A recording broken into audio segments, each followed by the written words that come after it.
வணக்கம். ஒரு சின்ன கம்பெனி எப்படி திடீர்னு ஸ்டாக் மார்க்கெட்ல ஒரு பெரிய பேரா மாறுதுன்னு எப்பவாச்சும் யோசிச்சிருக்கீங்களா? அந்த பயணத்தோட பேரு தான் ஐபிஓ. இன்னைக்கு இந்த ஐபிஓன்ற ஒரு பெரிய விஷயத்த நம்ம ஒன்னா சேர்ந்து ரொம்ப சிம்பிளா புரிஞ்சுக்க போறோம். பாக்குறதுக்கு இது ஏதோ பெரிய மர்ம மாதிரி தெரியல, ஆனா உண்மையில இதுக்குன்னு ஒரு வழிமுறை இருக்கு. சரி வாங்க இந்த மர்மம் முடிச்சு அவிழ்க்கலாம். இத ஒரு பயணம் மாதிரி கற்பனை பண்ணிக்கோங்க.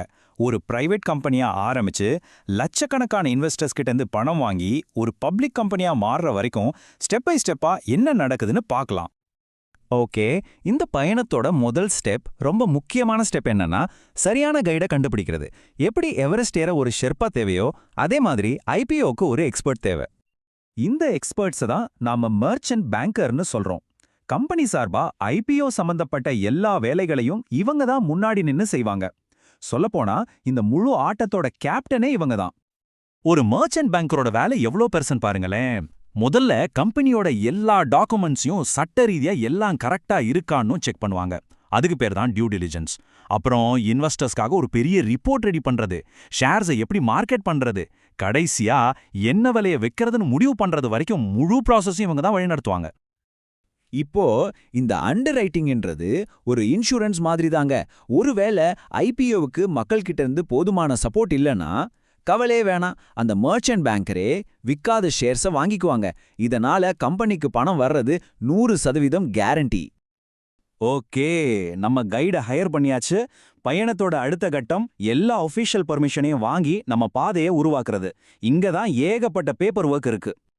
பாருங்க, ஒரு கம்பெனி நினைச்ச உடனே நம்ம கிட்ட வந்து ஷேர்ஸை விற்க முடியாது.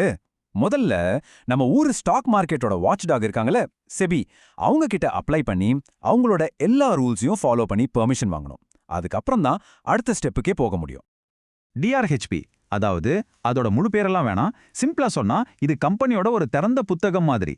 ஒரு இன்வெஸ்டரா நீங்க ஏன் இதை பார்க்கணும்னா, கம்பெனியோட வரவு செலவு, அவங்க பிளான்ஸ், என்னென்ன ரிஸ்க் இருக்குன்னு A to Z எல்லாமே இதுல பப்ளிக்கா சொல்லிருப்பாங்க. நீங்க காசு போடலாமா வேணாமான்னு முடிவு பண்றதுக்கு இதுதான் ஆதாரம்.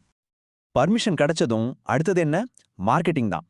ஒரு கம்பெனி எப்படி மக்கள் மத்தியில ஒரு எதிர்பார்ப்பையும் ஆர்வத்தையும் உருவாக்குதுன்னு பார்க்கலாம். இதை தான் ஐபிஓ ரோட் ஷோன்னு சொல்லுவாங்க. இந்த சமயத்துல கம்பெனி நாடு முழுக்க பயணம் செஞ்சு பெரிய பெரிய இன்வெஸ்டர்ஸை சந்திச்சு ஏன் அவங்க ஐபிஓல முதலீடு செய்யணும்னு விளக்குவாங்க. இது ஒரு மெகா விளம்பர பிரச்சாரம் மாதிரின்னு வச்சுக்கோங்களேன். கம்பெனி வந்து ஒரு ஷேர் இவ்வளோதான்னு ஒரே விலையை சொல்ல மாட்டாங்க. அதுக்கு பதிலா ஒரு பிரைஸ் பேண்ட் அனௌன்ஸ் பண்ணுவாங்க. உதாரணத்துக்கு, ஒரு ஷேர் ₹100 ₹120 வரைக்கும் இருக்கலாம்னு சொல்லுவாங்க. எதுக்குன்னா மார்க்கெட் டிமாண்டை வச்சு ஃபைனல் பிரைஸை முடிவு பண்ணிக்கலாம். அப்போ ஒரு கேள்வி வருது இல்ல, ₹100 இல்ல ₹120? எந்த விலையில ஷேர்ஸை விற்பாங்க? அந்த ஃபைனல் விலையை கண்டுபிடிக்கிற ப்ராசஸ் பேர் தான் புக் பில்டிங். இது சந்தையோட உண்மையான மதிப்பீட்டை கண்டுபிடிக்கிற ஒரு கலை. இந்த புக் பில்டிங் அப்போ என்ன நடக்கும்னா, இன்வெஸ்டர்ஸ் எல்லாரும் அந்த பிரைஸ் பேண்டுக்குள்ள அவங்களுக்கு தோணின விலையில ஷேர்ஸை கேட்பாங்க. எந்த விலையில கம்பெனியால தன்னோட எல்லா ஷேர்ஸையும் விற்க முடியுதோ அதுதான் ஃபைனல் கட் ஆஃப் பிரைஸா செட் ஆகும். இது ஒரு சூப்பரான கேள்வி இல்ல? எல்லாரும் கம்மியான விலையான ₹100 கேட்டா என்ன, ஏன் கேட்க மாட்டாங்க? அதுக்கு ஒரு காரணம் இருக்கு. ஒரு ஐபிஓவுக்கு பயங்கர டிமாண்ட் இருக்கும்போது நீங்க கம்மியான விலையில கேட்டீங்கன்னா உங்களுக்கு ஷேர் கிடைக்காம போறதுக்கு சான்ஸ் ரொம்ப அதிகம். அதனால ஷேர் கண்டிப்பா கிடைக்கணும்னு நினைக்கிறவங்க அந்த பிரைஸ் பேண்டோட உச்ச விலையிலேயே ஏலம் கேட்பாங்க. ஒரு ஐபிஓக்கு எவ்வளோ அப்ளிகேஷன்ஸ் வருதுன்னு வச்சு அது மேல மார்க்கெட்டோட ஆர்வம் எப்படி இருக்குன்னு தெரிஞ்சுக்கலாம். கம்பெனி விற்கிற ஷேர்ஸை விட அதிகமா அப்ளிகேஷன்ஸ் வந்துச்சுன்னா அது ஓவர் சப்ஸ்கிரிப்ஷன். இதுக்கு அர்த்தம் மார்க்கெட்ல பயங்கர டிமாண்ட் இருக்குன்னு. இது ஒரு நல்ல சைன். அதுவே கம்மியா வந்துச்சுன்னா அது அண்டர் சப்ஸ்கிரிப்ஷன்.